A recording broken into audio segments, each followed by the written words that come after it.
so much for this opportunity we had to come and do business at the schools. Bob, we thank you for just watching over us and just giving us this opportunity. Be with us in the decisions that we make tonight. May they bring honor and glory to you, and may they be the best for all that's concerned. In your son's name we ask it. Amen. Amen. All righty, need an approval of the agenda. So move. I have a motion and a second to approve the agenda. All in favor say aye. Aye. Opposed, nay. Thank you. Information items, principal recognitions. Good evening, Mr. Chair, Board. We just want to take a minute tonight to recognize our amazing team of principals. October is National Principals Month, and we want to take a minute to thank our principals who do not only lead their schools but come together to form a district team. When we're bragging about our principals, it's very exciting to point out that 4 of the 9 are products of Martin County Schools.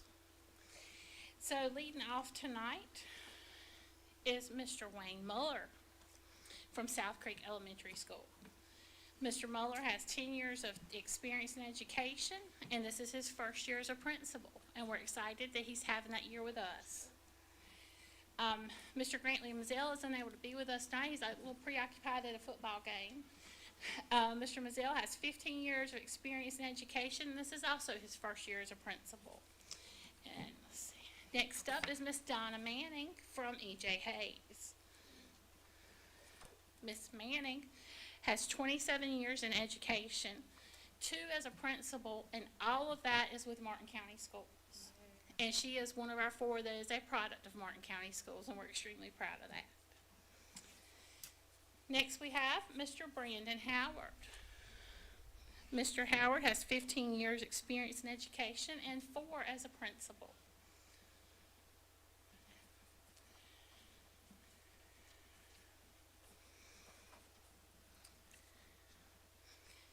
Next up is Mr. Spencer Pake, a principal at South Creek Middle School, who has 20 years of experience in education and 4 as a principal.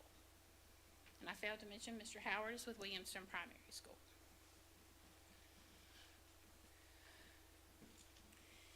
Next up is Miss Misty Rushing from Riverside Middle School. She has 30 years of experience, 4 as a principal, and we're extremely proud to say she has spent her entire time in education with Martin County Schools and is a proud Williamston Tiger. Thanks goes to Miss Michelle Mobley from Janesville Elementary School, who has 25 years in the system and 5 as a principal. She too has spent her entire career with us and is another proud graduate of Williamston High School. And Miss Dr. Angela Cross from Rogers Elementary School. She has 21 years in education, 7 as a principal, and that entire career has been spent here with Martin County Schools. And she is a Roanoke Redskin, but we still love her. And then Mr. Wesley Floyd from South Creek High School has 25 years in education and 14 as a principal. And he is also at the football game. So we thank you, principals, for what you do every day. We appreciate you.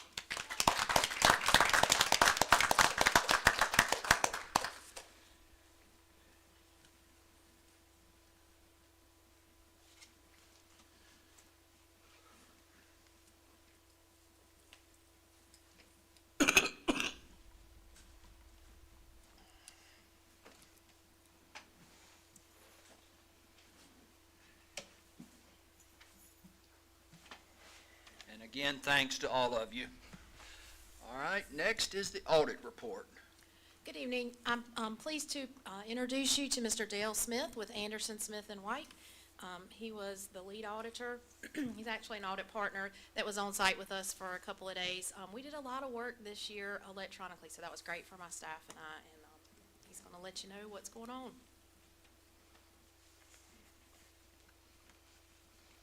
Good evening, Mr. Chairman, board members, Dr. White. Good to see y'all.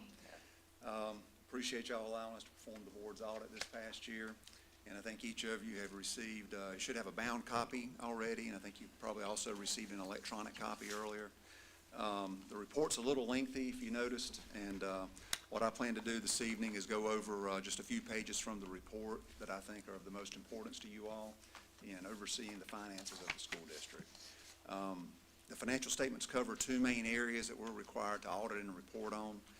The financial section covers the first 56 pages of the report, and it's followed by the compliance section that starts on page 57. And starting with the financial section, on pages 1 through 3 of the report is the financial statement opinion letter, and it is a clean, unmodified opinion, which is exactly what the board wants to receive. And this basically means that we feel as though the numbers that are presented in the report are reliable and free from any sort of material misstatements. So if you would, let's turn to page 13, and we'll look at the district's balance sheet for the governmental funds. And this will pretty much include everything except the Child Nutrition Fund, and we'll talk about it after we finish up on this page. And we'll be focusing on the first column, which is your general fund balance sheet as of June 30th.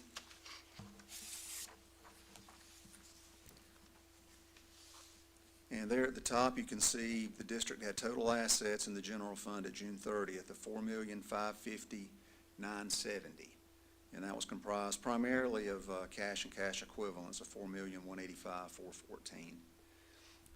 And there in the middle, you had liabilities of $296,450.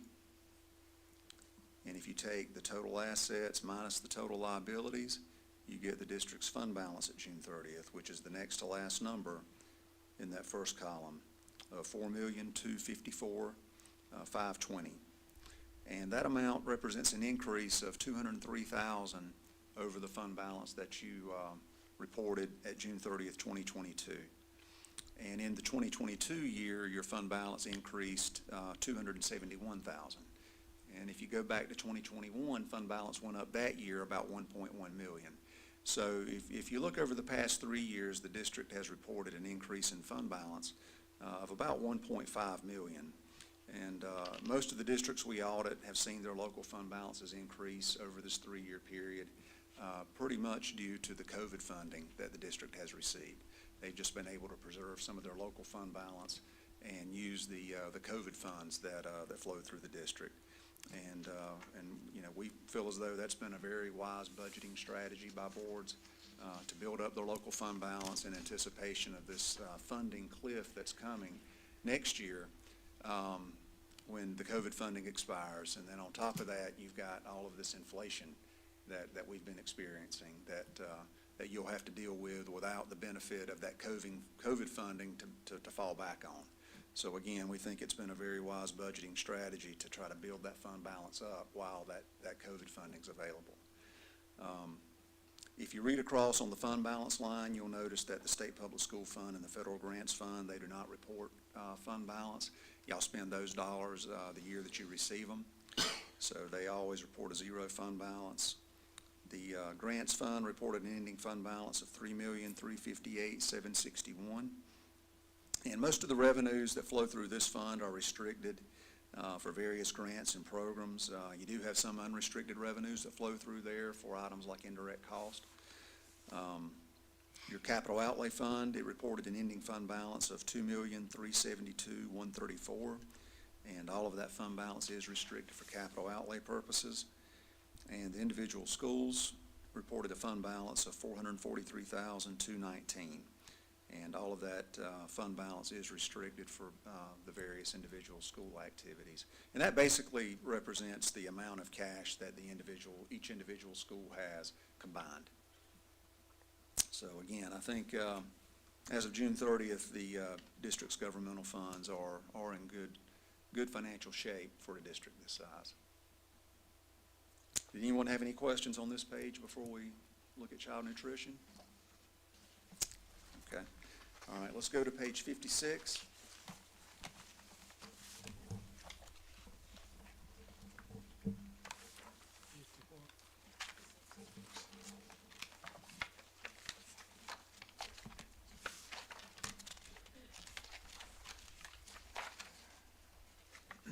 It's page 56. And this schedule shows the revenues and the expenditures of the school food service program. for the year ended June 30th, 2023. And if you look about 3/4 of the way down, you've got a line that says net change in fund balance. And the middle column shows the actual results for the year. And you can see the program reported an increase in fund balance of $97,875. And in the previous year, the program reported an increase in fund balance of $507,000. So you had a decline in profit of about $410,000 if you compare 2023 to 2022. And revenues were pretty much the same when you compare the 2 years.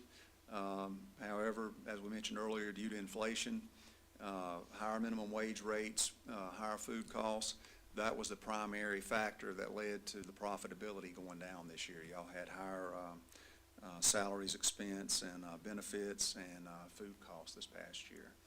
And I think virtually every district that we've been to so far this year has reported higher food costs and higher labor costs. And I know I think you had the minimum wage went up this past year, I think, to a mandatory $15 an hour. So I think that played a big part in it as well. But you know, even with that, the district reported cash at June 30th in this program of $1.8 million, which is very good. And you know, I think overall the program is in very sound condition, given that it's still able to show a profit, you know, with the inflation that's been experienced. Anyone have a question on this page?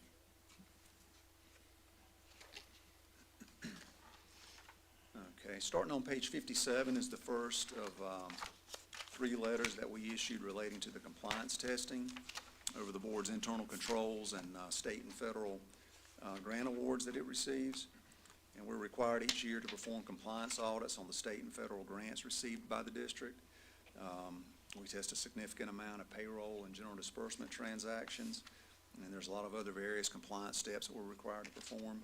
And we're happy to report that there were no findings reported pertaining to the state and federal grants that flow through the district, which I think reflects highly on the finance department and the different department heads that are responsible for making sure those funds get spent properly. We did report one internal control finding. That's detailed on page 66. So if you want to turn to page 66, we'll talk about that for a moment.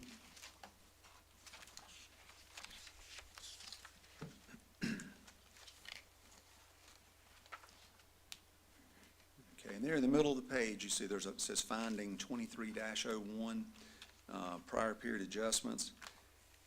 And if you look at the condition, it says it was determined during the current year audit that various amounts were not accurately reported in the June 30th, 2022 financial statements. I think it says the board, and under the effect, it says various balances reported at June 30th, 2022 had to be restated for the amounts detailed in Note 5 of the board's current year financial statements. So Note 5 is back on page 47.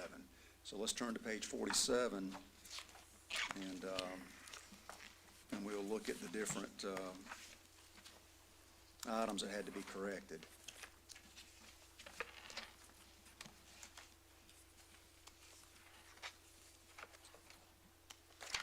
And just wanted to start out by saying that none of these items cost the district any money. I mean, no money was missing or misappropriated. These items are just simply misstatements that we noted in testing the opening balances that had to be rolled forward in order for us to do the June 30th, 2023 financial statements. These items really had no impact whatsoever on the budgeting process that y'all go through. So they didn't impact what we call the fund statements, the budgetary statements. All of the information that was reported to y'all in the financial statements for last year on the fund level, which is what y'all budget on, was right. So, but there's a lot of other information that has to go into the financial statements for items like the pension plan, fixed assets, and you have big amounts in those numbers, but they really don't mean anything to the board. Y'all don't budget that. It's really not important. Cash is not involved in those numbers. It's just more or less numbers, as we'll talk about in a little more detail when we talk about these individual adjustments.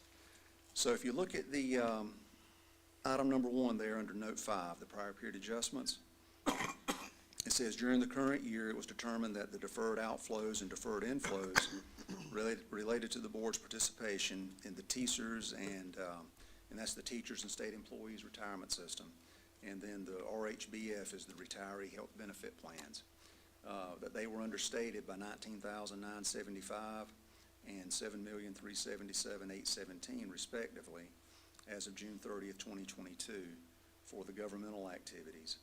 And they were understated by $545 and $200,834 respectively for the school food service fund and the business type activities.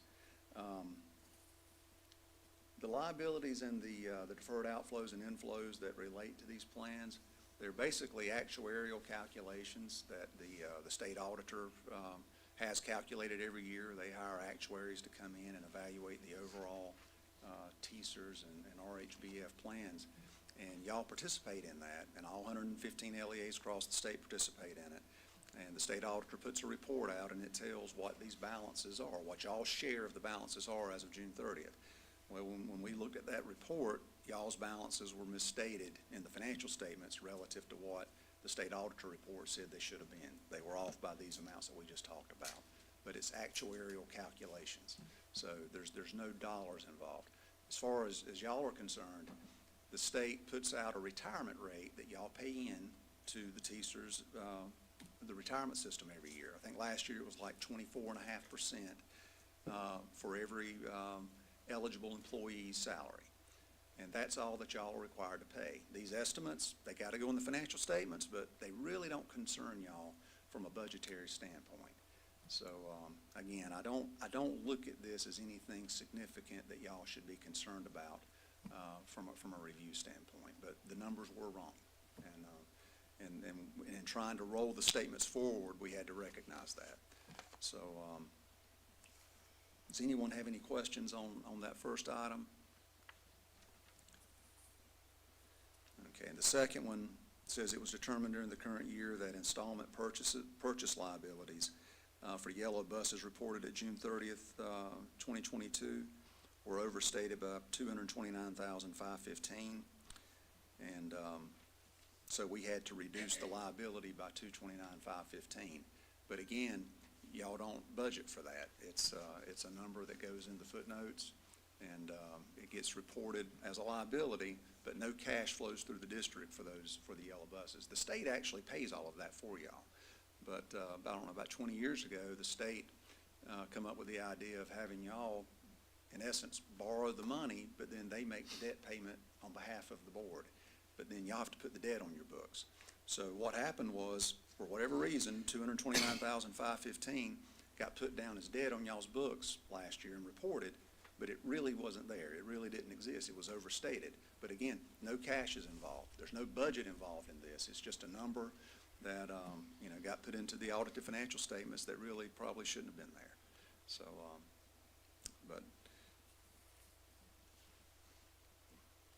okay, let's look at number 3. It says it was determined during the current year that a cash balance of $24,018 for South Creek Middle was not reported in the individual schools fund at June 30th, 2022.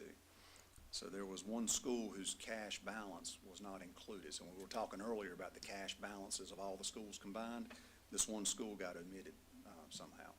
But the cash was there, it just wasn't reported on the balance sheet in the financial statements. So again, y'all don't budget for that. The school's books, that's the one fund y'all don't budget for. So it really did not impact what y'all do. All right, the last item says it was determined during the current year that the capital assets and related accumulated depreciation were understated at June 30th, 2022 by $1,652,751 and $1,655,455. So those two numbers, you actually kind of net those together to look at the net impact on the financial statements. So when you net those two together, you have a $2,704 impact on the financial statements. But as I've been saying earlier, these are non-budgetary differences. Y'all did a general ledger software conversion last year, so the fixed assets had to be converted from the old system to the new system, and it was determined during that conversion process that those DPI yellow buses that I mentioned earlier, that the state basically gives y'all, they had not been picked up in fixed assets for the last 14 years. So they're supposed to be recorded and depreciated. Well, they had not been picked up for 14 years. So whenever the finance team went back and looked at, what y'all really had in inventory of buses, that makes up the majority of that $1.6 million is those buses. And since the buses were already so old, they were fully depreciated. You set them up on about a 10 or 12 year depreciable life. So it ends up that you put on an asset, but then they're about fully depreciated, so it nets to, $2,000. So again, it's not a budgetary issue, but it is a difference that needed to be reported. And, I think the most important thing is that the budgetary numbers were right last year. And that's what I would say that y'all ought to be focusing on. And I can't think of, we have no finance officers that would have caught any of this. I mean, that we audit. And we audit, I think our firm audits 80 districts. It's not, you trust your auditors to get these numbers right, is what it amounts to. So, and again, the most important numbers were right. So, does anyone have any questions on any of this? Okay. All right, and we did issue a separate 3-page letter that I think each of you should have gotten a copy of, and we call that a required communications letter because it covers topics that as your auditors were required to communicate with you about. And that letter basically has boilerplate language. It discusses that there were no difficulties or disagreements encountered in dealing with management during the audit, and that there were no uncorrected misstatements or reportable issues noted other than the prior period adjustments that we just talked about. And we also spent time going over the individual school books, doing some testing there. And we typically note just minor areas where improvements could be made, and we report those to the finance department. And we did note some minor things where improvements could be made, nothing significant. And we did give Ms. Tilley a listing of those items. But I think overall the bookkeepers, the principals, they're doing a good job of overseeing the finances at the individual schools. And I think that was pretty much all I planned to cover out of the report. Was there anything that I didn't go over that someone wanted me to touch on? Okay. Again, I think overall the district appears to be in very good financial shape. Again, y'all aren't using fund balance, which is good to see. It's been growing. You've got that funding cliff is coming, but I think y'all are prepared for that. I think Ms. Tilley and her staff, I think they did an excellent job in the areas that we look at that are important from a financial audit standpoint. They used all the position allotments, the dollar allotments from the state that y'all are given. All of those got fully used, which is, that's something we always look for. I mean, y'all really do have a very well-run finance department. So. Does anybody have any questions? Okay. Thank you, Mr. All Smith. right. Thank y'all. Appreciate it. Next item is the child nutrition update. Mr. Barber? Board, good to see everyone. It's always a pleasure. So in this update today, we're going to do go over some operational updates as well as some departmental updates as well, or just information, I guess we could call. So during the week of October 9th through the 13th, Martin County Schools celebrated National School Lunch Week. So across the country, the 9th through the 13th is deemed National School Lunch Week in the public school system. So in celebration of that, the school nutrition program put on its first annual Lunch with Your Student Day. So during the span of this week in our elementary schools, we had over 500 parents and family members come out and eat lunch with our students. And it really was a great event. I want to share some pictures with you all. This is some of our staff members. We have Williamston Primary School here, as well as E.J. Hayes and Rogers. We feed a lot of kids every single day, and whenever you put those parents in there as well, it only increases our numbers. So these individuals worked really, really hard to ensure that it was a great event. The customer service was fantastic. The food was great. Everything was definitely a success for this event. We have some pictures of our students here in Martin County Schools. One instance sticks in my mind. I was at Rogers, and there was a little boy going through the lunch line, and he seemed really down.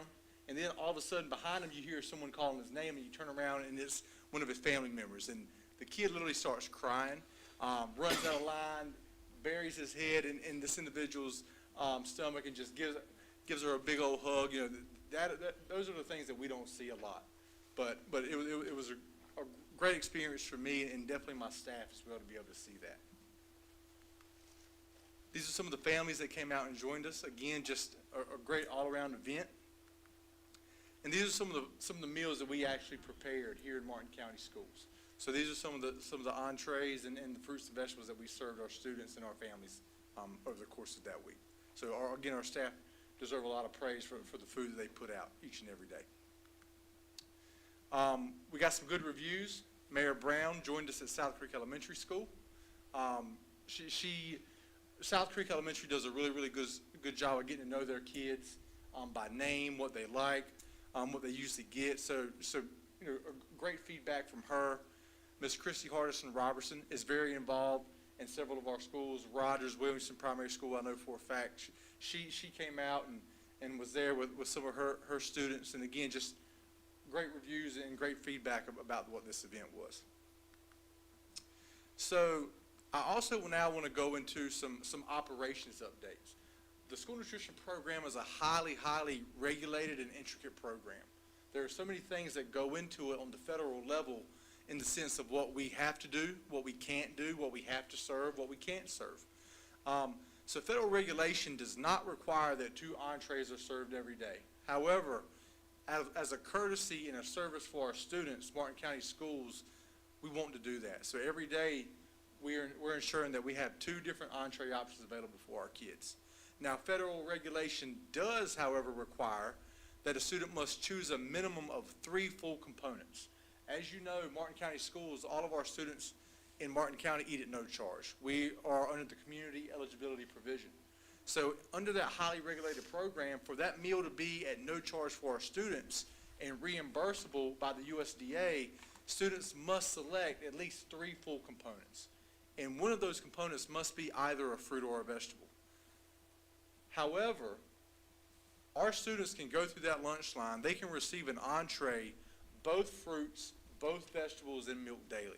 So they can walk out of that line with a plate full of food. And we know the poverty level, sadly, is high in some of our areas in Martin County. So these kids need to be able to have access to that. So we're really excited that we can provide that to our students each and every day.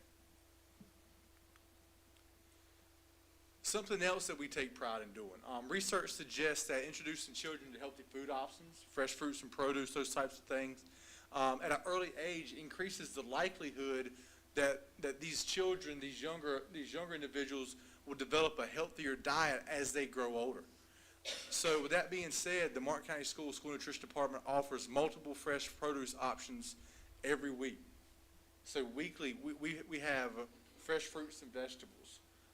We have fresh salads on our menu weekly, or excuse me, every other week. So at least 2 on our 3-week cycle, I apologize.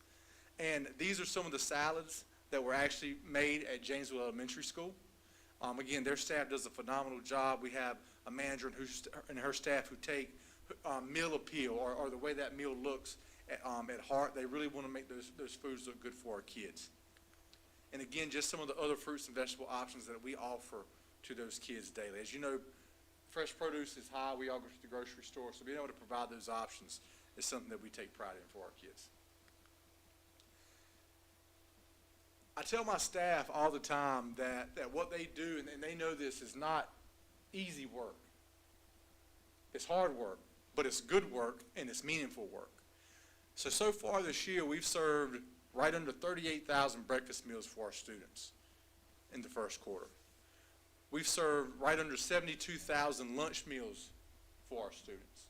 So you're talking a little over 1,000 breakfasts on average daily for our kids, and on average a little under 2,000 lunch meals daily for our kids. That, in my opinion, is amazing, and that should be praised, and that should be publicized. These individuals in those cafeterias, they get there early, they work hard. I mean, literal blood, sweat, tears, and burns they go through to make sure our kids have meals every single day. And they deserve praise, and they deserve a lot of credit. And I do want to read this word for word. The mission of Martin County Schools School Nutrition Department is much bigger than a meal or two.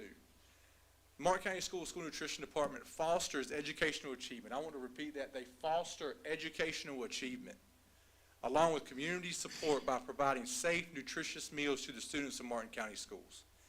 As a partner in education, it is our goal to provide students with the nutritional needs to support growth in the classroom and in the future.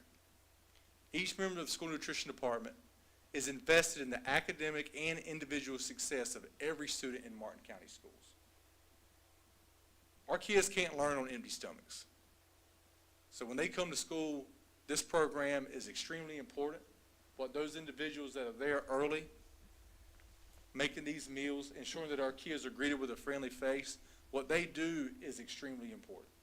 So I wanted to come up here and take a moment to just praise them publicly and say thank you to them for what they do every single day. I'm happy to answer any questions that you may have about this department. Again, it is intricate. There's a lot that goes into it, highly regulated, but I'm happy to explain it the best that I can to any questions that you have. Do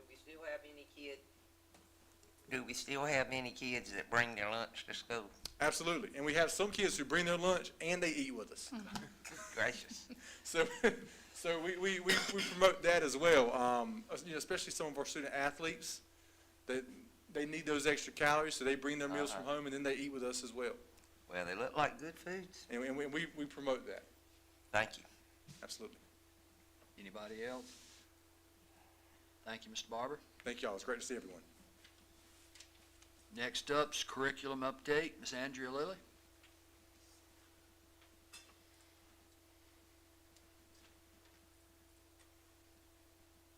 Good evening, everyone. Hello. Happy to come out here this evening and to discuss some curriculum and instruction updates with you and give you a heads up on where we're at right now. Let's see.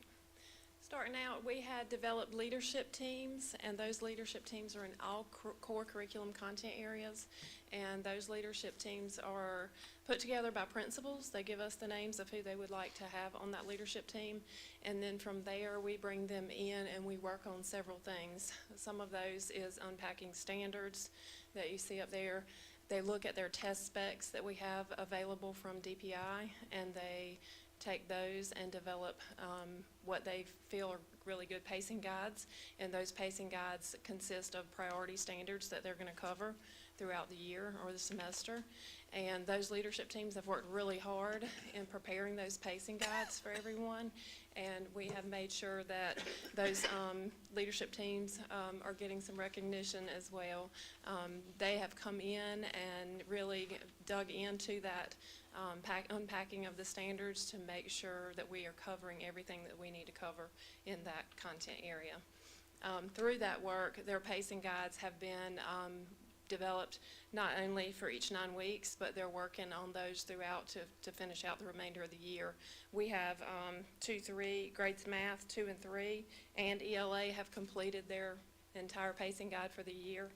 We have grades 4 and 5, ELA will finish this Thursday.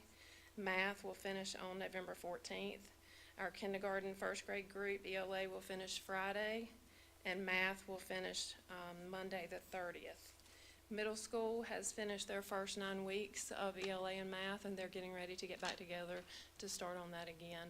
High schools are in that beginning stages and also finished the first 9 weeks. So we've still got some work to do, but we're going along strong.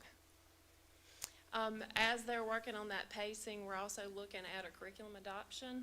In that curriculum adoption process here, we started out by establishing those teams and making sure that those teams were identified by the principals, and that was back in July.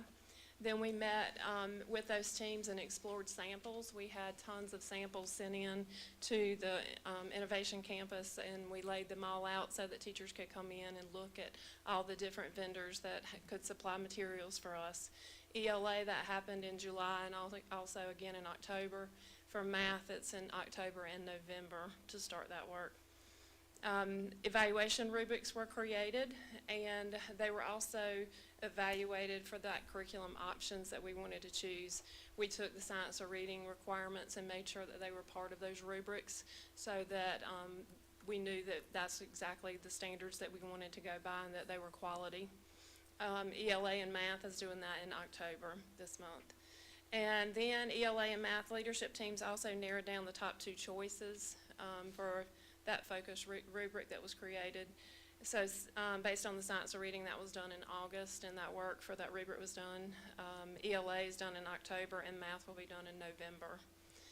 Vendor presentations for all those teachers. This is every teacher in the district will have a choice of the top 2 choices for that, ELA and math, in December. And then by January, so that we can bring it back to you for approval process, we will have a vote so that all teachers in the district can have a vote on what they would like to have for their curriculum adoption. A lot of work goes into this process, and then we're always making sure that they're getting compared to the toughest rubrics that we can find to make sure we're finding quality materials for our students. But throughout this process, this is the October curriculum adoption exploration, and just to give you some pictures of how they've been collaborating and communicating in teams with a lot of critical thinking skills going on. And you can see here that the teachers, the coaches, and we've had a lot of principals also participate, which we really appreciate their time and their knowledge in this as well. This is for our 6-12 ELA and math adoption process. Basically, it's the same process with a little bit different timeline. So our math leadership teams were identified by the principals in October and November. And those teams explored samples in July. Some of them started ELA in July. But mainly in November, they're going to dig into the ELA and the math content. So those teams will narrow down those choices in November as well from a rubric. And then those practices will be developed for vetting and narrowing down those top 2 choices in December. And then vendor presentations on the top 2 choices for all teachers in middle and high school. And then we'll come to you by January for that adoption process approval.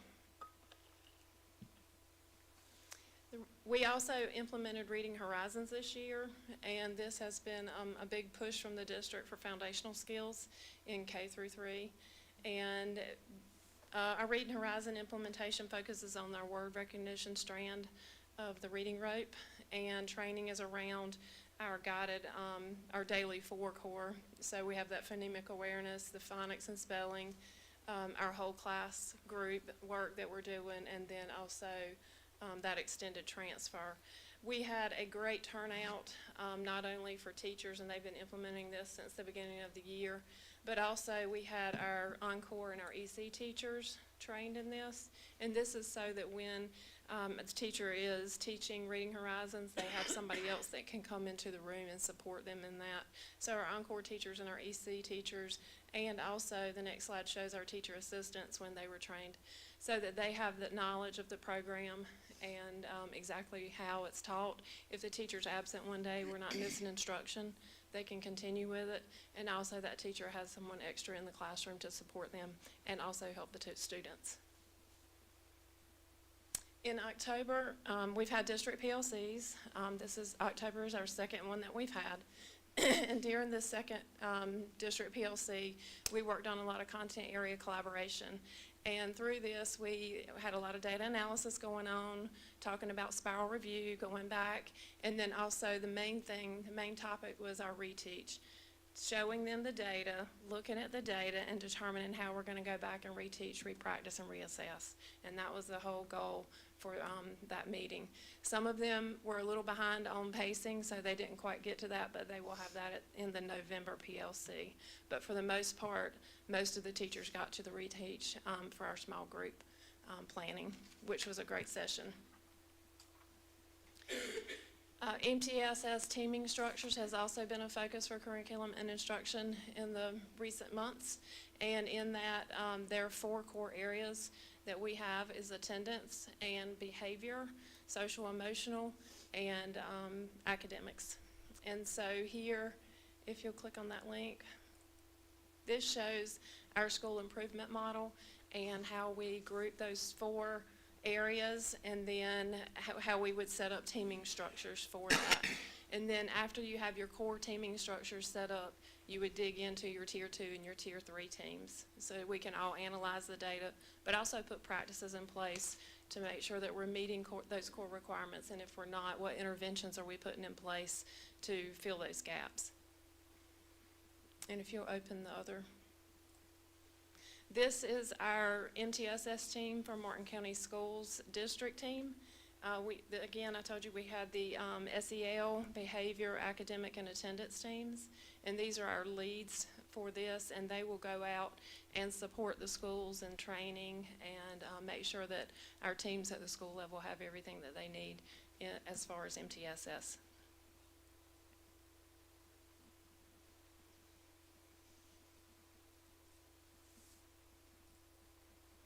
Thank you.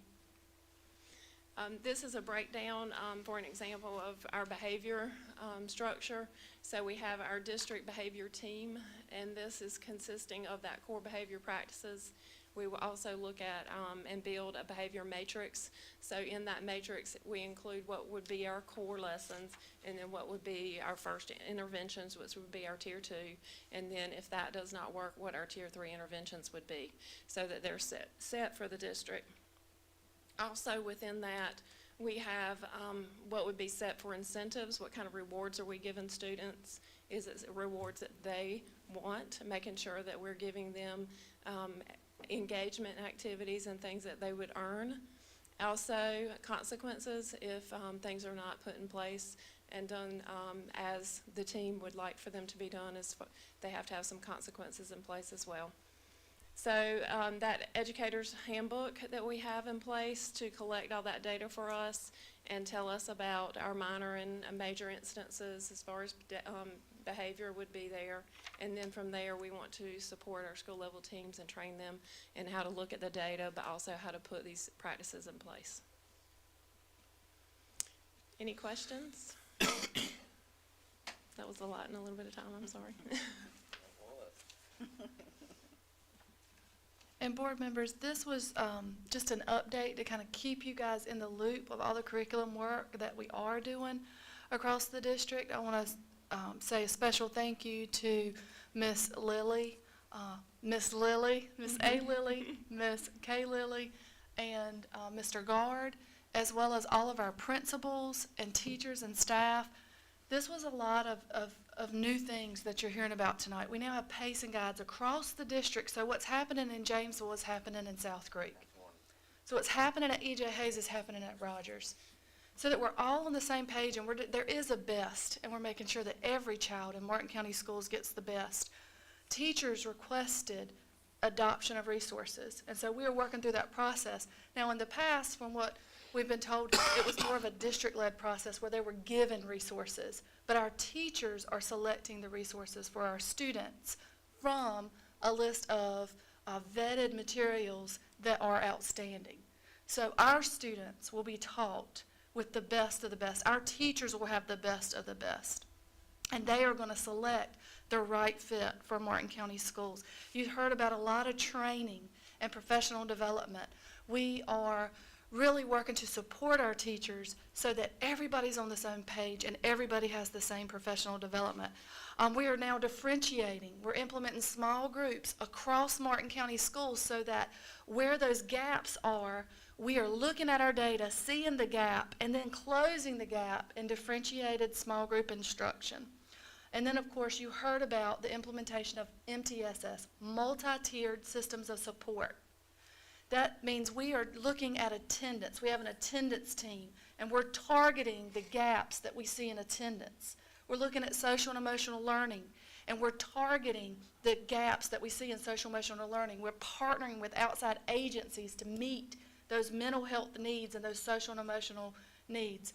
We have an academics team that is working through many of the things that we were just talking about, as well as a behavior team to target the behavior needs of our students and not only provide consequences that are needed for behavior, but intervention that's needed, not just to provide a consequence, but to help that behavior, that non-desirable behavior, from happening again and to promote those positive behaviors. So a lot is going on, and I just again want to say thank you to everyone across the district, from Miss Lily to our principals to our teachers, because a lot of time and effort is going into making sure that Martin County Schools is the best. There is a best, and Martin County Schools is it, and we're on a mission to show that to the world.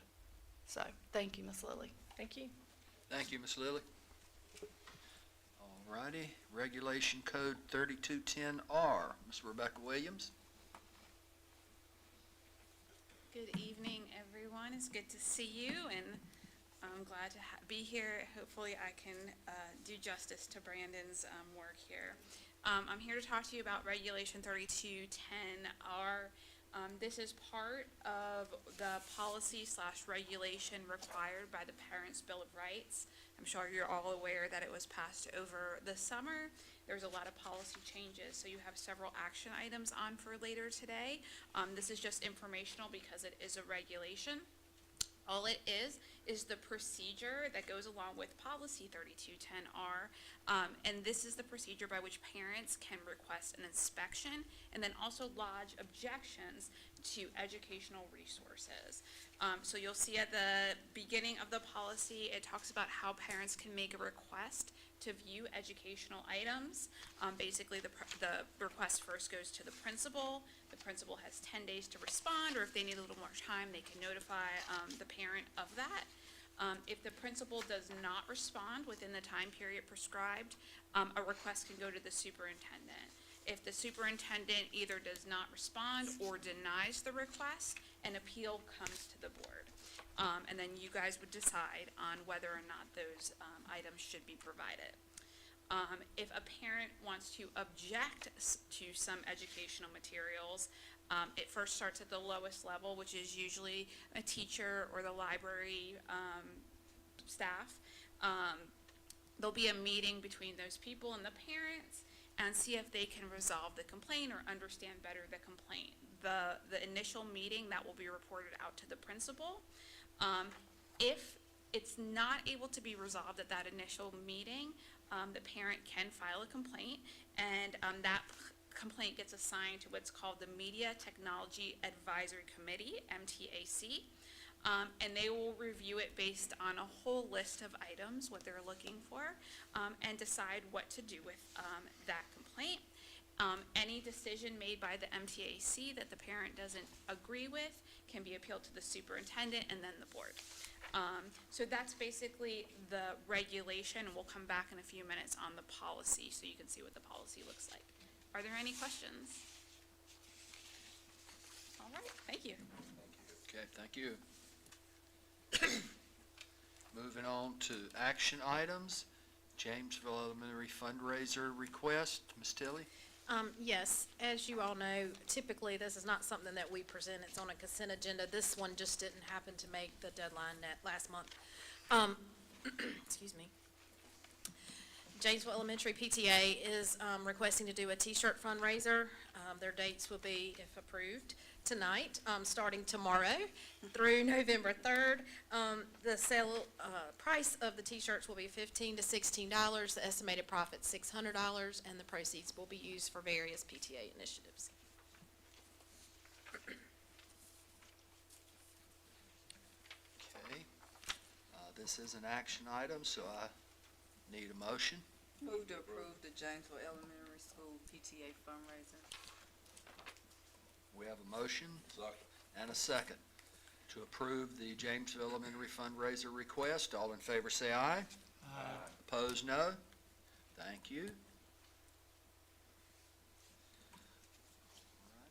And the next is athletic facility grant addendum. Yes, sir. We were awarded $106,200 $106,200 grant in fiscal year 2022. We started spending those funds last year. Of course, at the time the grant was, we had to provide the scope. There were estimates. Things came in, surprisingly, with the economy we're in, under budget. So we had a little bit of money left. We reached out to DPI and said, can we spend that money on other things? And they were like, yes, you just have to do an addendum to your scope. So Mr. Edwards worked with Mr. McGill in coming up with various projects that we could spend that money and not be major projects. They're more purchase of goods so that we can do it very quickly and be done with this as these funds run out June 30th, 2024. But in thinking about tonight, I thought you might want to see some of the pictures of the stuff that we did with the grant. So we replaced the Riverside High School football scoreboard, and that included concrete, and Mr. Edwards is listed as a presenter on this as well because I'm starting to get out of my lane a little bit, but this has rebar, concrete, the scoreboard itself, and installation. So it was about $25,000. The Riverside High School softball scoreboard, again, the installation with the concrete, the rebar, and then the scoreboard itself. I apologize for them being black and white, but that's what I had, and I didn't ask Mr. Edwards to provide me with his colored ones for this. But anyway, replace the scoreboard at South Creek Middle High School gymnasium for the basket. There was actually 2 put up, and that's those 2 pictures. We put in a curtain divider so that we could divide the gym if we needed to have multiple classes, and that was installed. And these 2 pictures show you the divider up and then down if it were needed to divide the gym. Riverside Middle School, a baseball backstop fence. Again, sorry for the black and white photo, but you get the idea of how we spent the funds. So when all was said and done, we had approximately $8,600 left over.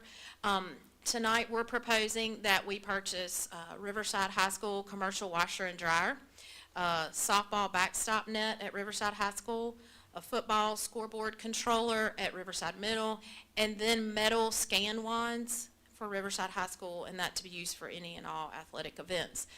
It's a little over, and we've done that intentionally.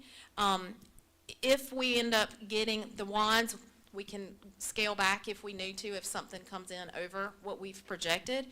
So that's kind of like what we're going to use to balance the money that's remaining.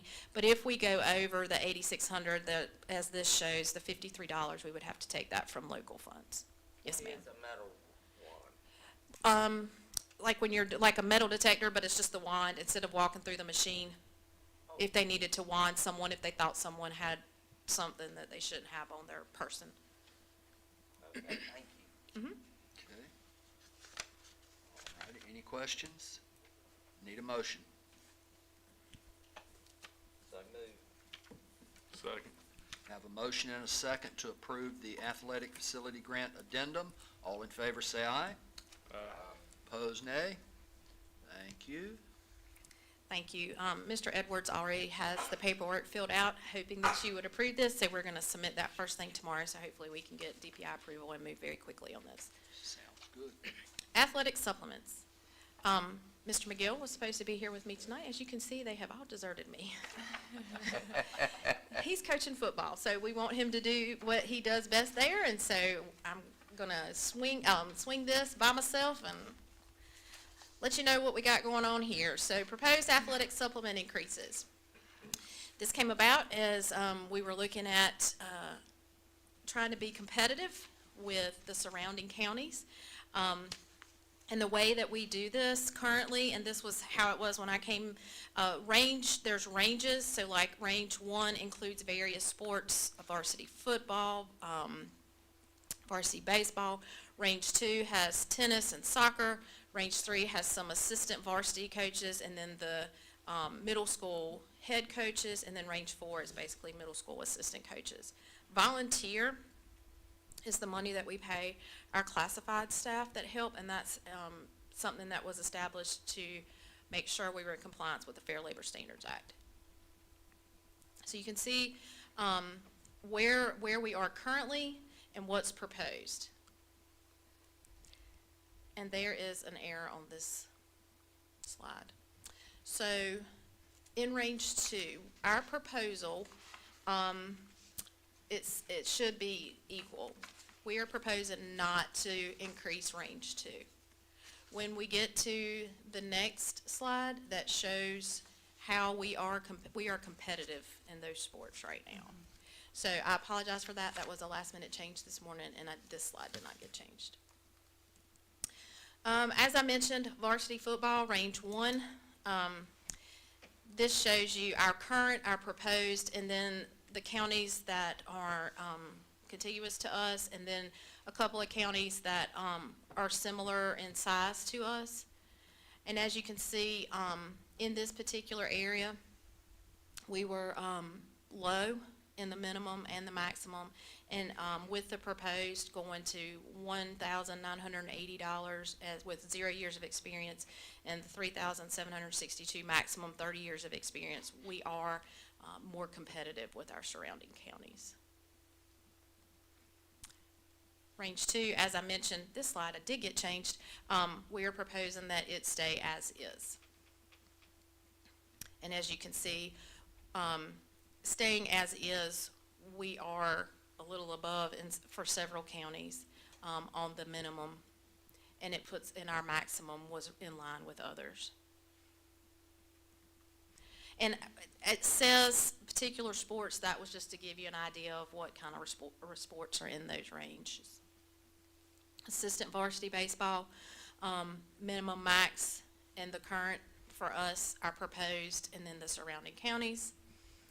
And finally, the range 4, we were unable to obtain middle school scales from Bertie or Eatonton-Chowan, so that's why it says unknown, but looking at the others, we felt like this was a good proposal.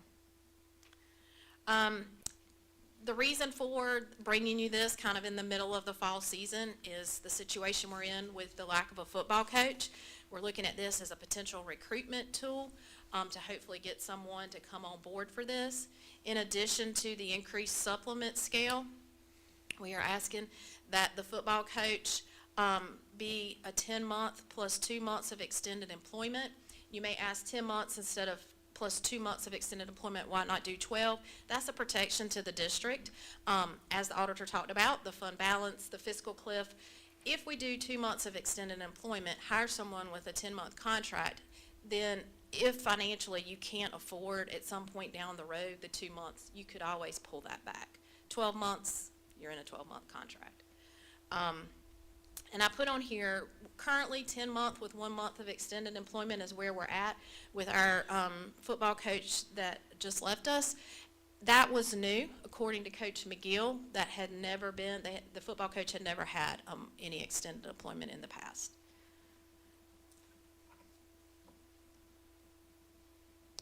And that's my presentation on that. I mean, I have a question. okay. How do we pay for this? It's paid locally. So I looked at fall sports because that is our biggest sports. Of course, football has so many with the assistants and stuff. So by increasing it to the ranges that it is currently with the people we have in place currently, and that all changes. So it was a $5,000 increase, benefits and all for football. I mean, excuse me, for fall. For fall in general. All the fall sports. So, you know, when this first came up, the thought was, okay, we've combined sports. So now we don't have 2 football coaches. You would think we would be spending half the money. And if everything remained the same, that would be true. However, there are so many variables. If we have somebody, for instance, we had someone last year coaching girls volleyball who only had 1 year of experience. Now we have someone coaching girls volleyball that has 5 years of experience. So while we realize savings in the combination of the sports, there's still, when you increase the scales, there's still some costs that associated with that, with where we sit right now. But if those people were to not coach next fall and we brought in others that were less experienced, it could vary. Okay, thank you. Yes. My other question is there opportunity, why did we have to ask Mr. McGill about the contract for Mr. Sartain? Wouldn't that be documented? Why do we have travel now? Like you said, according to Mr. McGill, we hadn't done this before, so. He imposed that wisdom on me. He just sent me an email. He was like, hey, if somebody on the board asks, just let them know that Tell 'em in I all the years I coached, I never had extended employment. I said, duly noted, and I will make sure they know that. That is why. It was not any, I didn't ask him, he gave me that information. So, And as we research this, because we put a lot of time into looking at surrounding districts, we want to be competitive. That's the whole, we have had a really difficult time this fall season obtaining and securing our needed coaches. And so thank you to Ms. Tilley and Coach McGill for really researching with surrounding districts. Our goal is to be competitive and make sure that our supplements are in line. And I think you could see from what we were looking at is, we weren't in line. Our supplements are significantly lower than our surrounding, except for that range 2, which we want to leave the same because we're already competitive. It looks like we're up top. Yeah. But the range 1 was bad. The range 1 was really, really bad.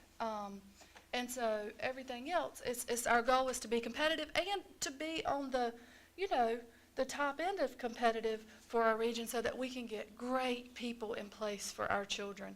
The 10+2, in order to be competitive when securing a football coach, we need that in place because summer workouts for football are truly all summer. There's 2 dead periods, 1 week each, July 4th week, and 1 other week where we can't practice. And other than that, our football coach is out there and they are working. And so when football coaches are looking for jobs, they want to see that we are willing to pay them for that work because they're out there cutting the grass, they're doing the fields, they're putting in this effort. And so that is the reason we were back and forth with going to 12 months for the football coach or 10+2. I feel most comfortable with 10+2 because we can offer them that competitive draw that will make us very marketable, but we're also protecting the school system. And that if there ever was an issue and we needed to pull back, we have that safety net. So now we're competitive, but we're also safe. And that was why we decided to go the 10+2 route. And Ms. Purvis, I would like to clarify that the 10 months would be a state 01 teaching position because they would be a teacher. So Yes. I just wanted to clarify that. Thank you. Alrighty, need a motion. So moved. We have a motion and a second to approve the athletic supplement increases. All in favor say aye. Aye. Opposed, nay. Thank you. Thank you. Thank you, Ms. Tilley. Alrighty, sign-on bonus, Dr. White. Yes, thank you, Chairman Heath, board members. I wanted to come back to you tonight and again ask that we reinstate the $5,000 sign-on bonus. I would like us to do that for all certified hires. I'm coming to you. We were able this past, when we did it for that small window of time, we were able to secure 3 employees for our classrooms during that time. Now, we are working through licensure issues. DPI sometimes takes several months before we get the licensure cleared to receive the bonus, but we were able to secure 3 regular teaching vacancies because of that sign-on bonus.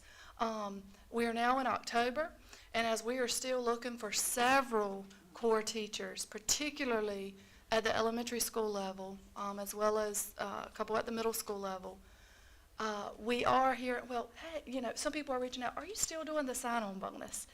And so I would like to ask the board that we reinstate the sign-on bonus for all certified new hires in an effort to go back to recruitment, because it's that time of the year where people may be looking for a change, and I want us to be out there, being competitive and trying to get classroom teachers for our students.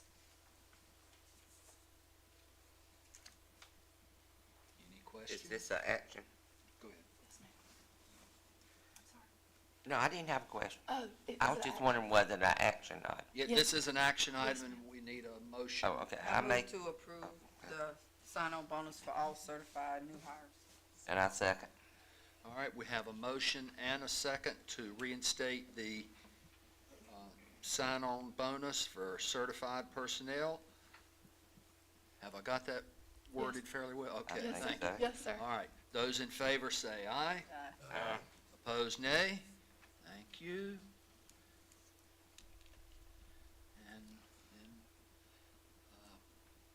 go into our policies. Ms. Williams?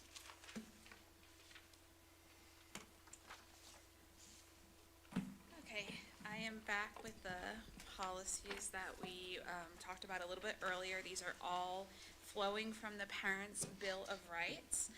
The first one we have is the 1310/4020 Parental Involvement Policy. I think out of all the policies, this is the most robust and most involved.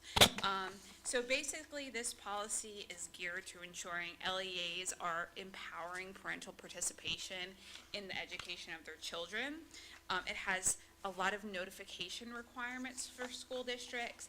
We're notifying about behavioral issues, attendance, a lot of things that we would do anyway, but now it's just required under the Parents' Bill of Rights. And I should say first, all the policies I'm going to be talking to you about today track very closely to the legislation. So we're not adding a lot, definitely not taking anything away. This is what is required by law.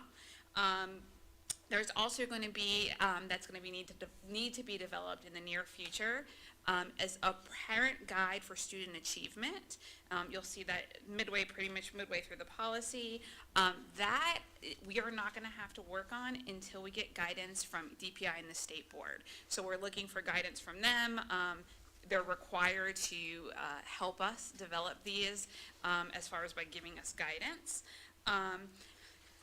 You're familiar with opt-out requirements from policies, from a lot of things for students. This policy is actually requiring parents to opt in. So the default is the students are opted out of a lot of things that we currently have them opted in for, and the parents would have to opt out. So as you look through that, you'll see there's an opt-in requirement for a lot of things that we have kind of normally just gone ahead and done. There's a requirement for parents to be notified of the physical and mental health of students. I think generally we do this, but now it's in law and in policy. And there also, we'll see this come up in another policy, a requirement that we are not giving instruction on gender identity, sexual activity, or sexuality for our K through 4th grade students. Normally that instruction starts in 5th grade anyway in our curriculum, but now it's in law that we're not allowed to give instruction on those things. It's pretty robust policy. I don't know if you want to take a minute, if anybody has any questions about that. And part of that is opt-in too, even in 6th grade, and Right, so you mean for the health education? sex Yeah, ed. the parents always have that chance to review and make decisions about what their children participate in with that, yes. No questions? I can move on to the next. The next we have is, this one is pretty simple. It's 1742-5060. You will see that it's really just a policy where we're placing a cross-reference now. So parents can see when they go to policy 1742, that number 3 is saying that the procedure for resolving complaints related to these physical and mental health issues being reported to them is set forth in policy 1310-4020. So it's not, and some other things too, questionnaires, et cetera, these opt-in things. That is in policy 1310-4002. So that will show parents where they need to go if they want to object or have a complaint about that. So really it's just directing parents elsewhere. Are there any questions about that one? Okay. The next one we have is 3210. So this is what kind of goes hand in hand with that regulation we just saw that I came up with for the informational item. This policy is basically a new procedure to respond to requests for reviewing information related to instruction, and gives forth specific timelines, and I described those timelines a little bit in the regulation. There's a mirroring of the two. This policy talks about that Media Technology Advisory Committee and how that committee works, and again, it's closely related to 3210R, the regulation. key in this that I thought was important is in these reviews by the committee, there is supposed to be deference given to the professional judgment of educators. So I thought that was important in how we're going to look at these things with a lot of respect for parents and their input, but also respecting the knowledge and experience of educators. Are there any questions about that one? And 3450, you will see it's just that paragraph that I referenced earlier in policy 1310, talking about the gender identity, sexual activity, and sexuality education or instruction, and that's not to be provided in the curriculum for grades K through 4. 5th and 6th grade students get a specific curriculum related to interpersonal communication and relationships, and that has to be provided in accordance with the North Carolina Standard Course of Study. And that's the edit to that one that is noteworthy and really the only one. Any questions on that one? So those are the 4 that we have today related to the Parents' Bill of Rights. If nobody has any questions, that's all I have. Okay, are these like regular policies where there are 3 readings? How many readings have they had on this one? This is the first time? This is the revision, and like the new one, the revisions that you just Okay. Okay. Yeah, these are all revisions. Okay. Yes. Now, this is Vote the on all first 3, reading. all of them at one time? We can. These are revisions. Because they're So we actually only revisions. need 1 reading for these. So I will entertain a motion. Move to approve. Second. We have a motion and a second to approve the policies as presented this evening. All in favor say aye. Aye. Opposed, nay. Thank you.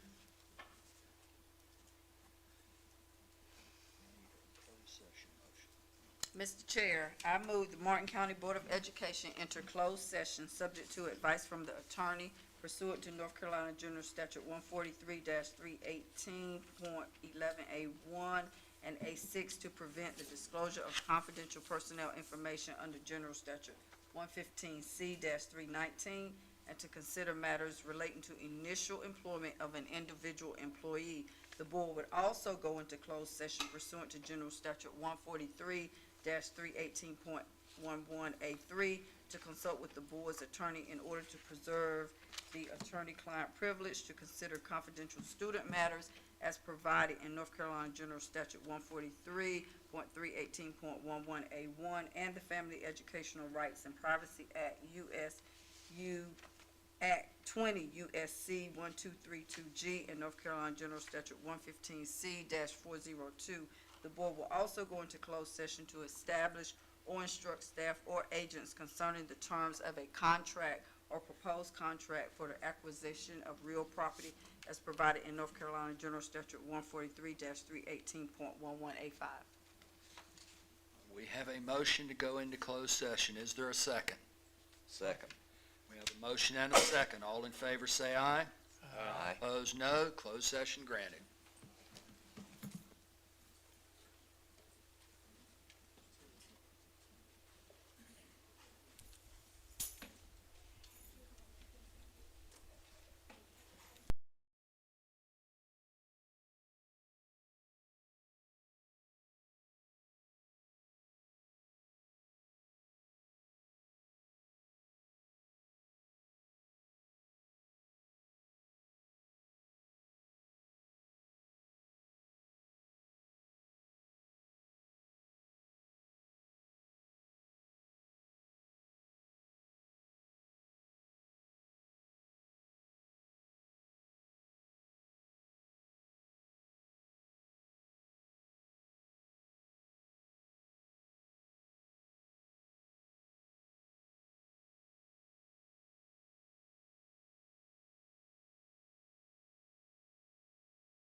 I need a motion